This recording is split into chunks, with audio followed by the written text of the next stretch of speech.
शिवरात्रि, ये सभी इतनी महत्वपूर्ण क्यों हो जाती है?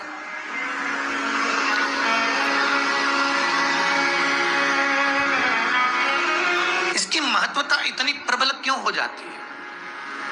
किस लिए?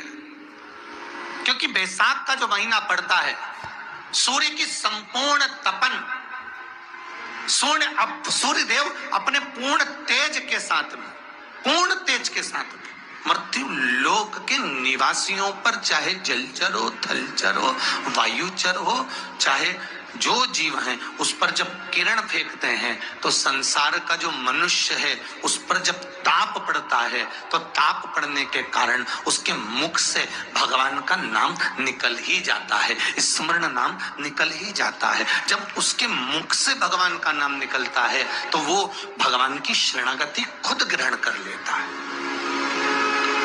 स्वयं।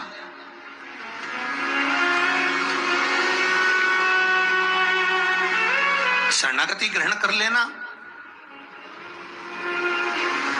बैसाख की 25 तारीख को प्रदोष और 26 तारीख को शिवरात्रि। अब जरा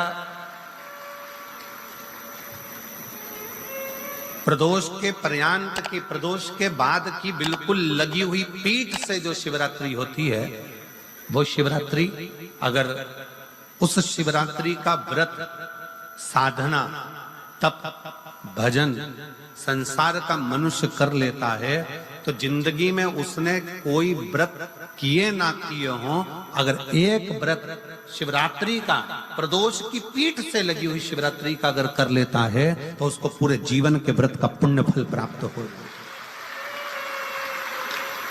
एक व्रत शिवरात्रि का प्रदोष पर्यंत की, अर्थात प्रदोष की पीठ से जुड़ी हुई। अब अगर आप कोई ब्राह्मण से, अगर कोई विद्वज्जन से, कोई पंडित जी से आप पूछेंगे प्रदोष कितनी बजे लग रहा है, वो बताएंगे फिर प्रदोष लगने के बाद प्रदोष कब समाप्त हो रहा है, तो जिस दिन 26 तारीख हो रही है उसमें लगाया, दोनों की पीठ मिल रही है,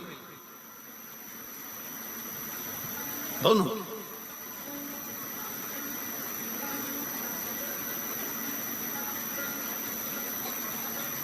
करो व्रत। आपने कितनी भी एकादशी के व्रत करे हो, कितनी भी द्वादशी के व्रत करे हो, कितनी भी चतुर्थी व्रत करे हो, कितनी भी तीज व्रत करे हो, कितनी भी अष्टमी का व्रत करा हो, कितनी भी नवरात्रि के व्रत करा हो, कितनी भी तीज का व्रत करा हो, चाहे दुनिया के कितने भी व्रत आपने आधी में पुनि। तुलसी बाबा कहते हैं थोड़े में बहुत होता है। आपके व्रत, अगर कोई बीमार है उसके लिए, अगर कोई कष्ट है शरीर में उसके लिए ऐसा व्रत है, बाकी के सभी के लिए तो वही व्रत शिवरात्रि का पूर्ण व्रत है जिसमें भगवान शंकर की विरल भक्ति को हम प्राप्त करें। कितना विचित्र कर्म है, जरा विचार करिएगा कि प्रदोष काल का लगाया गया दीपक, प्रदोष काल, प्रदोष के दिन, प्रदोष काल का जो दीपदान होता है वो सरल नहीं होता, वो सहज नहीं होता। 5 स्थान की पूर्ति करता है। पहला, जम के बोलो, पहला स्थान किस चीज के लिए? काल सर्पदोष के लिए। दूसरा पितृदोष, कैसा भी तुम्हें कोई पितृदोष बता दे, कितना भी तुमसे कोई कह दे कि तेरे घर में पितृ का दोष है, तेरे घर में ये दोष है, अगर आप प्रदोष के दिन, प्रदोष काल में, अर्थात सूर्य अस्त के समय के 2:45 तक का जो समय होता है, 2 घंटे के समय का, उसके अंतर्गत अगर आप प्रदोष काल के समय में भगवान शंकर को दीप लगाने के लिए अगर पहुंचे हो तो वो आपको फल देगा ही, पितृदोष का निवारण होगा ही, चाहे तुम कुछ करो चाहे मत करो, वो पितृ की शांति करा दे। दूसरे नंबर पर है पितृदोष, तीसरे नंबर पर है वास्तु दोष। हमारे घर का, अब एक बहुत सावधानी से श्रवण करना, वंश की वृद्धि नहीं है। 30 वर्ष शादी के हो गए, 40 वर्ष शादी के हो गए और औलाद है ही नहीं। डॉक्टर ने भी हाथ ऊंचे कर दिए, टेस्ट पे भी करवाया, IVF करवाया, सब कुछ तुमने करवा लिया, तो भी औलाद नहीं है। तब आखिरी में एक काम चालू करो, प्रदोष का दिन दोनों पति पत्नी व्रत चालू कर दो प्रदोष का, और प्रदोष काल में शाम के समय जाकर एक ही दिए में 2 लंबी बाती जानते हो ना, रुई की लंबी कपास की बाती 2, और दोनों बाती एक ही दिए में रखकर पति पत्नी दोनों उसको प्रज्वलित करना प्रारंभ करें, बाबा संतान देकर ही रहेगा, औलाद आएगी ही। दीप की जो बाती में अंतर आ जाता है, एक गोल बाती में और लंबी बाती में अंतर आता है, बहुत अंतर आता है। पितरों के लिए गोल बाती का प्रयोग बहुत कम होता है महाराज। देवी जी के लिए, माता रानी के लिए, जगत जननी के लिए गोल बाती का प्रयोग बहुत कम होता है महाराज। ध्यान रखिएगा, एक पितर के लिए, एक जगत जननी जगदम्बा दुर्गा भवानी के लिए गोल बाती का प्रयोग कम होता है, लंबी बाती का प्रयोग ज्यादा होता है। क्यों? क्योंकि हमारे घर की कुल देवी और हमारे घर के पितर हमारे वंश की वृद्धि करें, इसलिए लंबी बाती रखी जाती है, जिससे हमारा वंश बहुत लंबा चले, बहुत उन्नति की ओर बढ़े, इसलिए लंबी बाती का प्रयोग किया। शिव महापुराण की कथा कहती है 5 जगह पर हमारा जलाया गया एक दीप जो प्रदोष के दिन प्रदोष काल में लगाया जाता है, 5 जगह पर भारी पड़ता है। पहले नंबर पर जम के बोलते जाओ, काल सर्प दोष। दूसरे नंबर पर पितृ दोष।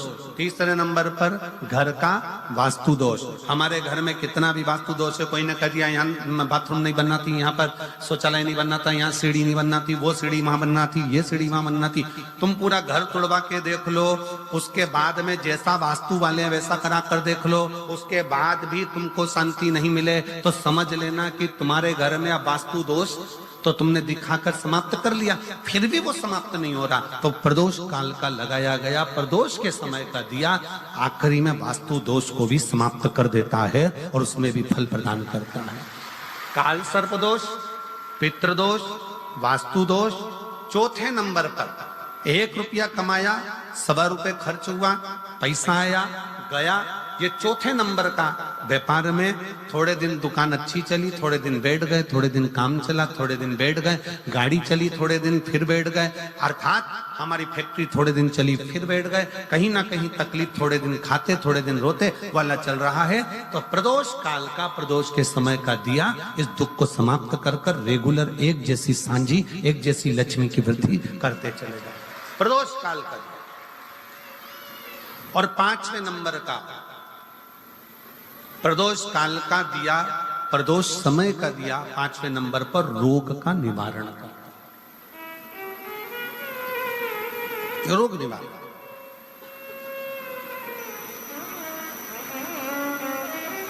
ये 5 स्थान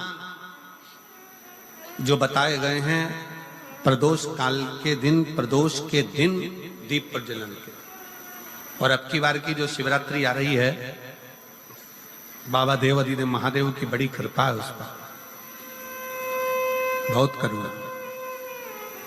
25 तारीख को प्रदोष और 26 तारीख को शिवरात्रि। अब जरा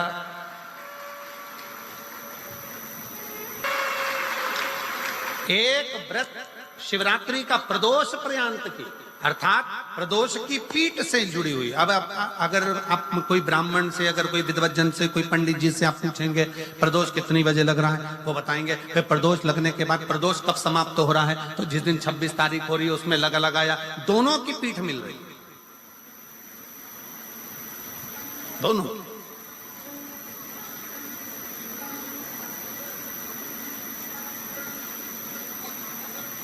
करो व्रत।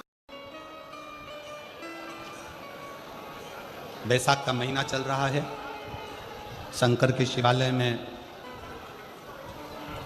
जाओ, शिव के शिवालय में 3 स्थानों का स्पर्श अवश्य जरूर।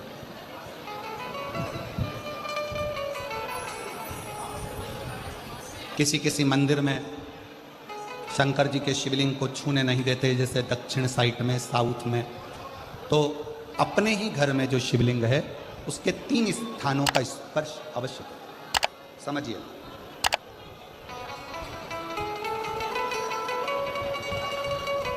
पहला, शंकर भगवान के जहां से जल बहता है उस स्थान, ये जलाधारी है, जल बहता है, ये शिवलिंग है, यहाँ से जो पानी नीचे की ओर जाता है उस स्थान का स्पर्श अवश्य करें। दूसरा, शिवलिंग का जो गोल भाग है, उस गोल भाग में कहीं पर भी अपनी हथेली का स्पर्श अवश्य करें। तीसरा, शंकर भगवान के शिवलिंग का जो ऊपर का भाग है वहाँ अपने अस्त्र का स्पर्श अवश्य करें। तीनों स्थान पर ब्रह्मा, विष्णु और महेश का स्मरण करते हुए जब बैसाख महीने में आप शंकर भगवान को जल समर्पित करें। शिव जी को जब बैसाख के महीने में जल दिया जाए तो दोनों हाथ से अंजलि में कलश रखकर शंकर भगवान की अपने हाथ की अंजलि में जल रखकर शिव जी को जल अवश्य समर्पित करें। शिवरात्रि के बैसाख महीने की शिवरात्रि पड़े, बैसाख महीने की प्रदोष पड़े तो एक बेलपत्र शंकर को अवश्य समर्पित करें। मान लो गर्मी बहुत तेज है, पेड़ों पर बेलपत्र नहीं मिले तो एक दुर्वा शिव को अवश्य समर्पित करें। मान लो बहुत तेज गर्मी पड़ने पर, यहाँ रतनगढ़ में तो हम देख रहे हैं रजी रज धूली धूल इतनी है, मिट्टी इतनी है कि यहाँ तो दुर्वा मिलना भी बड़ा मुश्किल है, तो एक चावल का दाना शिव को जरूर समर्पित करो। उतने में और बैसाख महीने में सबसे ज़्यादा जरूरी है, जो सबसे ज़्यादा जरूरी है बैसाख महीने में, वो जलाशय अर्थात अपने घर के नज़दीक में कोई पानी का स्थान हो, जलाशय हो, वहाँ का जल शिव को समर्पित करना, या शिव के नंदी के पास में। और हम तो कहेंगे शंकर का नंदी केवल मंदिर में मत देखो, आपके घर के आसपास में हमारे मारवाड़ की पहले की रीति रही है। राजस्थान में बहुत सालों पहले, जब लगभग 19 से 20 साल पहले हम फलोदी में आए थे, 20 साल पहले, और 20 साल पहले जब हम फलोदी में आए थे राजस्थान में, तो हमने उस फलोदी राजस्थान में देखा था कि प्रत्येक घर के बाहर पत्थर का एक छोटा सा कुंडा जैसा होता। दो चीजें हमने फलोदी राजस्थान में प्रत्येक घर के बाहर 20 साल पहले देखी थी। एक इतना बड़ा कुंडा पत्थर का जिसमें लोग भोजन रख देते हैं, और एक बड़ा सारा कुंडा जिसमें लोग पानी भर देते हैं, जिससे चिड़िया, पशु, पक्षी, गौ माता सब उस पानी को पीती रहे और आपका और हमारा कल्याण होता रहे। इस भाव से प्रयास करो, शिव जी को तो जल समर्पित करो।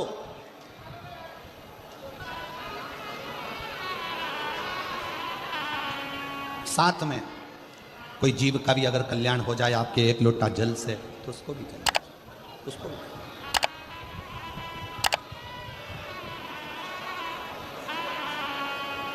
शंकर भगवान ओघड़दानी शिव, जिनका चढ़ा हुआ जल केवल मात्र स्पर्श, आचमन, दर्शन आपका और हमारा कल्याण कर रहा है।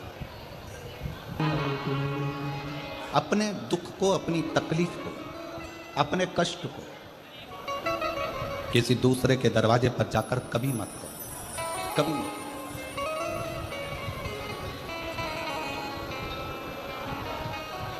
अपने दुख को, अपनी तकलीफ को शिव जी के मंदिर में जब एक लोटा जल चढ़ाने के लिए जाओ, जब शिवालय में एक लोटा जल लेकर जाओ, जल चढ़ाते समय पंचाक्षर षडाक्षर मंत्र का जाप, श्री शिवाय नमस्तुभ्यम का जाप करो।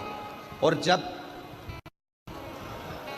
शिवलिंग जलाधारी ये चरण जहाँ से पानी बहकर नीचे गिरता है, वहाँ अपने हाथ को लगाकर अपने दुख को, अपनी तकलीफ को शंकर के उस अशोक सुंदरी गणेश कार्तिकेय के स्थान का स्पर्श करते हुए बाबा से जरूर कहो कि जैसे ये तुम्हारी बेटी है उसी तरह मैं तुम्हारी बेटी हूँ, जैसे तुम्हारे ये बेटे हैं वैसे मैं तुम्हारा बेटा हूँ। इनके दुख को आपने मिटाया था, मुझे भी अपनी बेटी मानकर मेरे दुख को मिटा दीजिए, मेरे दुख को समाप्त कर। किसी से मत कहो पर शिव से कहो, शंकर से कहो।